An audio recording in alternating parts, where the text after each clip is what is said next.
Naging ligtas at mapayapa naman ang paggunita ng Undas 2025 sa buong lalawigan ng Isabela sa ilalim ng masusing pagbabantay ng Isabela Police Provincial Office na pinamumunuan ni Provincial Director Police Colonel Allen B. Bauding.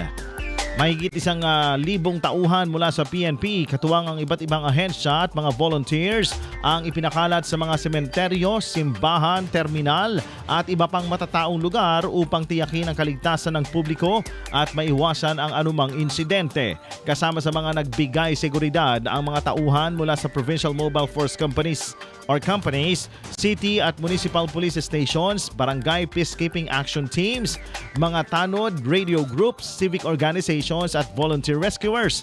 Sa kabila ng malaking bilang ng mga dumalaw, walang naitalang seryosong insidente sa buong probinsya.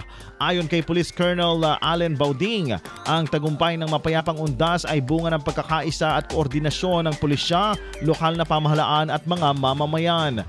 Nagpasalamat naman siya sa mga katuwang na ahensya gaya ng Bureau of Fire Protection, Philippine Coast Guard, Armed Forces of the Philippines, Provincial Security Office at mga local disaster offices sa kanilang suporta. Tiniyak ng IPPO na mananatili silang nakahanda sa pagpapanatili ng kapayapaan at kaligtasan sa bawat Isabelenyo, hindi lamang tuwing undas kundi sa buong taon.